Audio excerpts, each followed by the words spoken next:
We shall now be talking about psychology of education. Now, before we start talking about psychology of education, let us try to understand the meaning of psychology. This brings the question, what is psychology? Psychology can be defined as a scientific study of the mind and behavior. This is one of the most popular definitions of psychology as put forward by the American Psychology Association. A scientific study of the mind and behavior is psychology. The thing about psychology is that it is multifaceted. That is, there are so many branches within psychology. Here are some of the branches listed. There is general psychology, human psychology, animal psychology, genetic psychology, developmental psychology, educational psychology, which of course is what we are doing, industrial psychology, military psychology, investigative psychology, clinical psychology, environmental psychology, and there are just so many branches of psychology one can specialize in. So all of these are actually psychology. Take for example, all of these actually branches. Take for example, you may decide to go to the university and study educational psychology as a field, and you'll be awarded a degree in educational psychology. You can go to social sciences and study psychology as a whole. Okay, that would be like general psychology. But when you want to do your graduate studies, you may choose to specialize in a branch of psychology. In any branch, you may decide to take investigative psychology if you aim at becoming what? A criminal investigator. You may decide to study industrial psychology to enable, behavioral, organizational behavior, to help develop theories for organizational behavior. We have people who are working as human resource personnel, or people who are working as personnel managers. These people have studied industrial psychology for them to be capable of what? Coming out and managing an organization workforce. So, branches of psychology are many. But in this field of study, education, what we are going to pay attention to is educational psychology. So there are a few things we need to see in this discussion. Let us start by talking about the scope of educational psychology. When we are talking about educational psychology as an aspect of education foundations or foundations of education, we can talk about three purviews as the scope. The first purview is the learner. The second purview is learning process. And the third is evaluation. Now, so when we talk about education psychology, we can see these three as the scope what education psychology attempts to cover. So the first thing education psychology attempts to cover is the learner. The second is learning process, and the third is evaluation of either the learner or the learning process. The first two must be evaluated in any way for progress to be done. Now, when we talk about the learner is the child that is learning from a teacher. So when we talk about the learning process, we're talking about the process through which the teacher is able to impart learnings or knowledge to the child. And then when we talk about evaluation, one needs to evaluate the child's ability, the child's progress, and see whether something worthwhile is being achieved. Also, apart from evaluating the child's ability and progress, the process of impacting that knowledge always needs evaluation, because some processes are outdated. A teacher must update and ensure that the process is acceptable process. From the scope of education psychology, we can move on to talk about the contribution to the theory of education psychology has made. When you study education psychology, you come across a lot of theories, so many theories from this field to education as a whole. Some of the contributions are summarized into three. The first is that it aids teachers in understanding development characteristics. Education psychology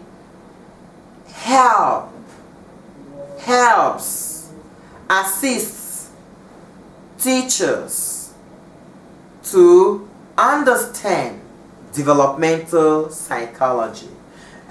Having a knowledge of developmental psychology can help a teacher do something that is result oriented. Another contribution is summarized in the assistance education psychology gives to teachers in understanding learning process. When we talk about learning process, they understand that there are various stages of development. Each stage comes with particular sense of maturity. So education psychology enable teachers to understand this, and they could fathom these stages by the ages of the children, and that will tell them what they should pay attention to when the children are before them learning. So they know the processes they can put in to enable the child learn. And finally, education psychology helps teachers to develop pedagogy for teaching. When I talk about the pedagogy for teaching, I'm talking about approaches. I'm talking about methods. You know, teaching methods are very important to enable children have grasp of what they have learned. So developing a pedagogy can be the result of what education psychology, put forward as, theories that should be followed.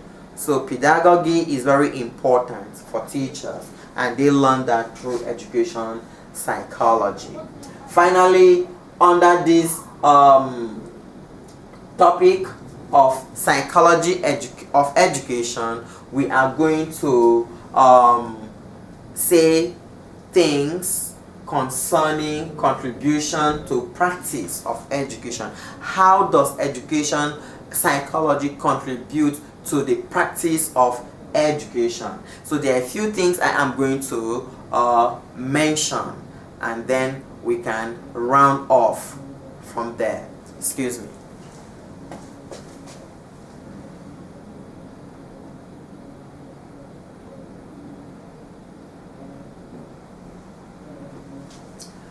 Alright, when we talk about contribution to practice of education, the first thing that will come to mind is curriculum planning. With a good curriculum, teachers will be aware of the processes they have to apply for every level of learning. A child has to be in school at the age of 6. So what is a child going to learn at 6? What is a child going to learn at 7? What is a child going to learn at 8? What is a child going to learn at 9? What is a child going to learn at 10? And after 6 years, what would a child have learned? So all of these things are put into what is called curriculum. Then, leaving the elementary level, you have what? The secondary level. So a curriculum has to be developed for that level. So every stage of learning has curriculum for it. So when it comes to practice, whatever stage a practitioner is taking, such practitioner will be guided by the curriculum made for that stage of learning. Another contribution of educational psychology to education is the fact that it helps classroom management. Education psychology enables us to know that the fewer learners are in a classroom, the better it is for learning. So a classroom that is crowded with numerous pupils will not be conducive for learning. So educational psychology